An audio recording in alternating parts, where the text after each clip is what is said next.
talking about today, babe? Uh, let's start it off with the start off. With the start off. What is the start off? Well, y'all know when you first meet a person, so let's take it from there. This one's gonna be called, I don't know Okay, so our show is called Now We're Talking.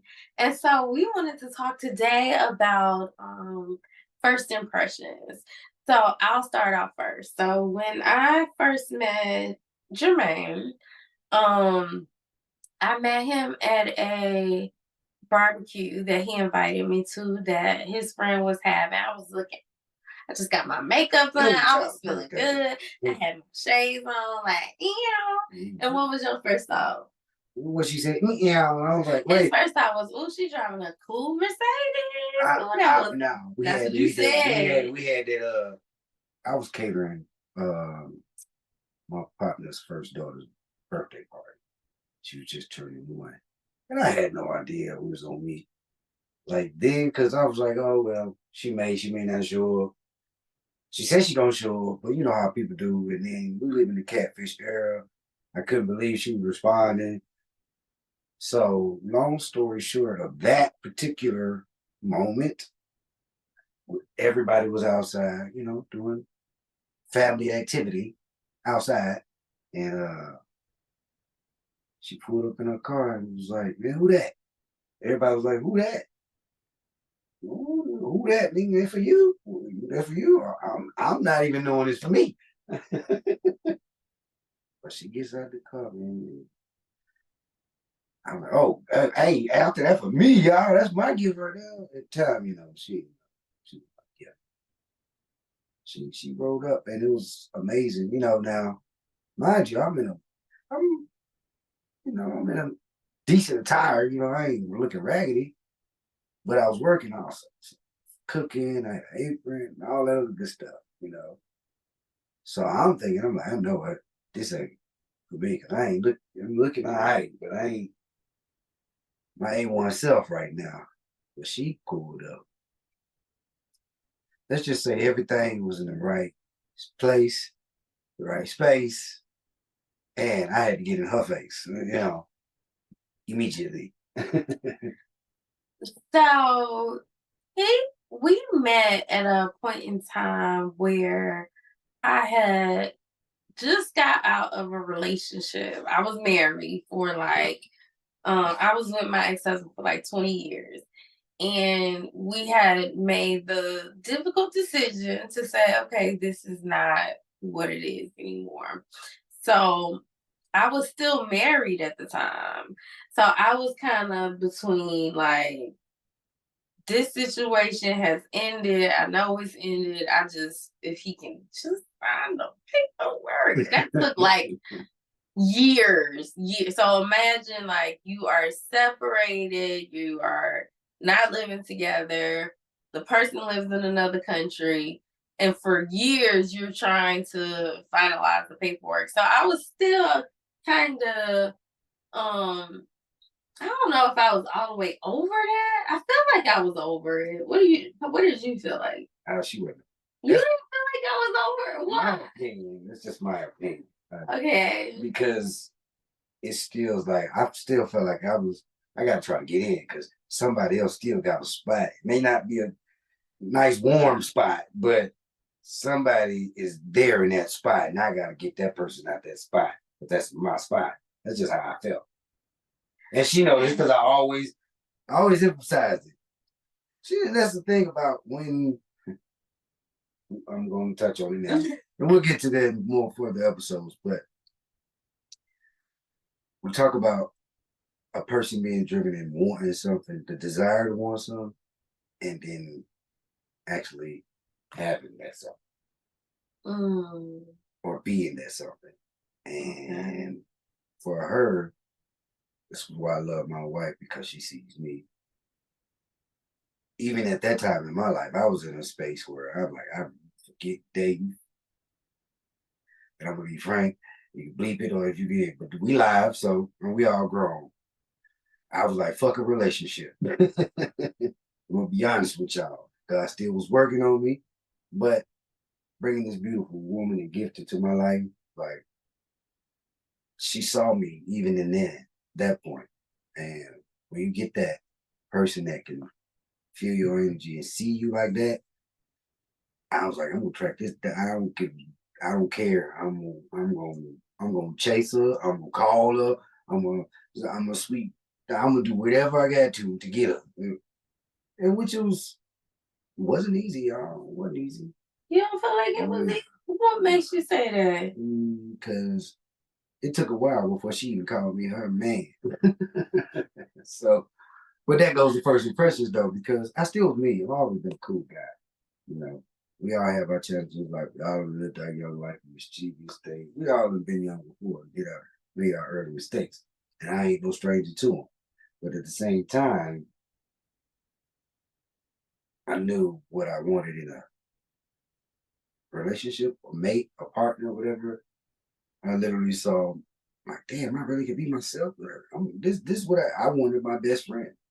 So let's just get them a quick timeline. So we met May, and then we became She didn't call me her man till June the next year.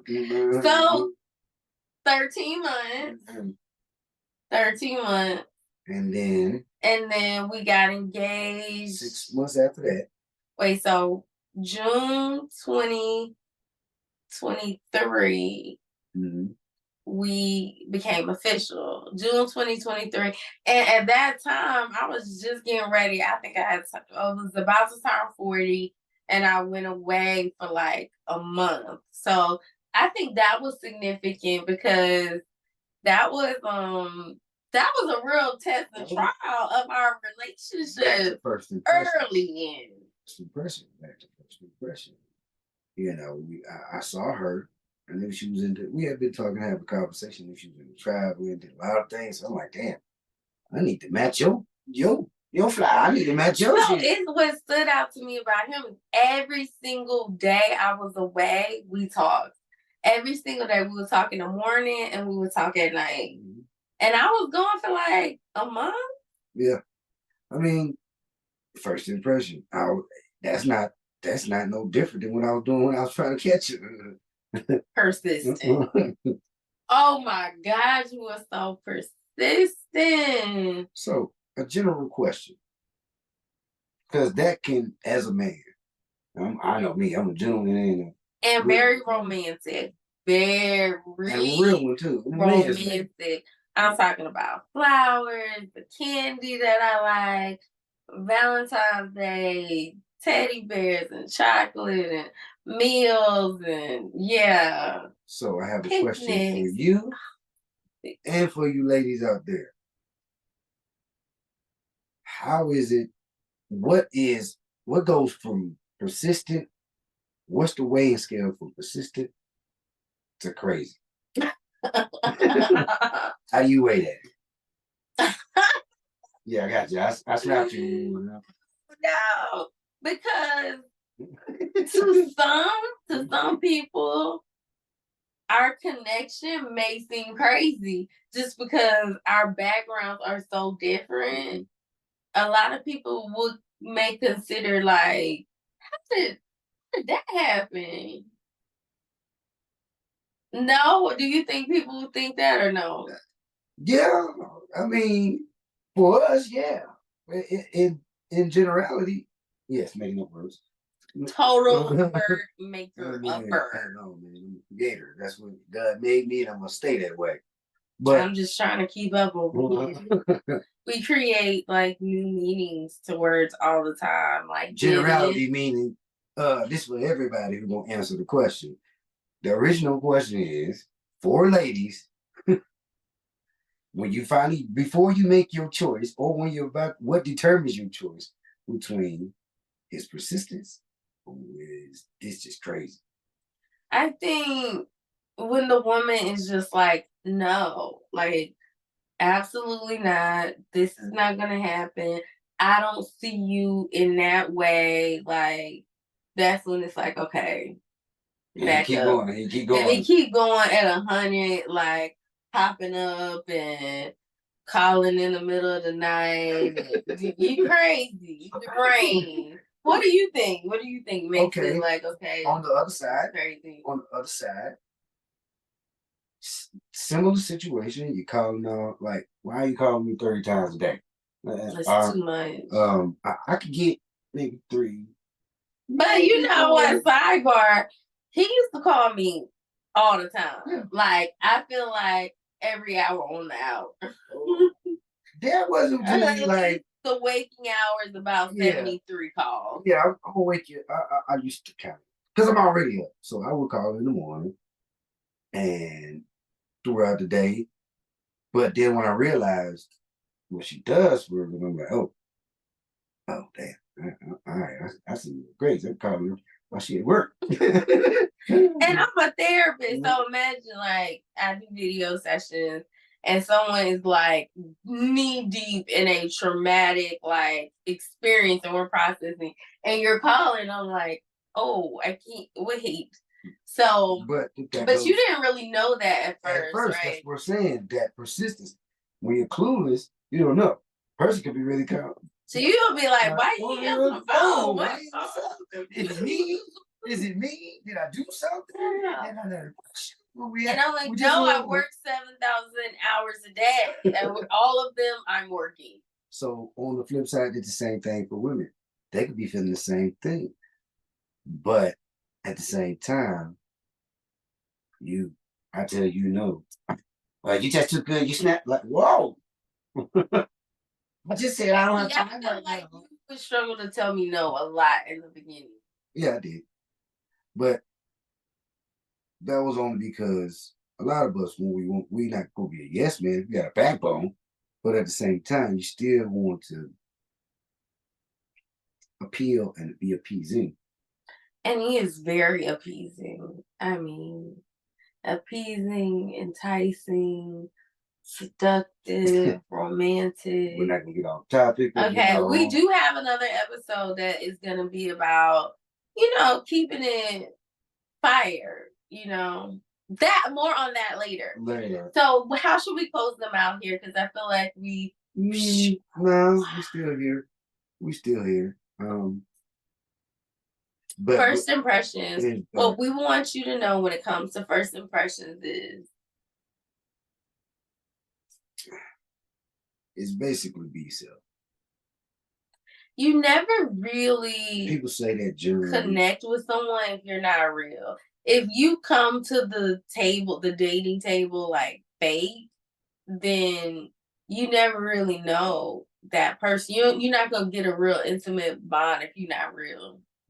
As the old saying goes, the way you got them is the way you're gonna have to keep them. And he cooks amazing on day one, first day I met him.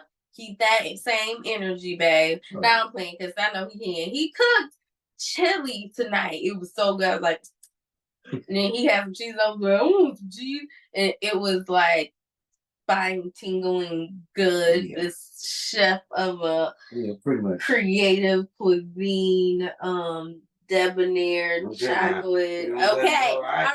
We got some bad time.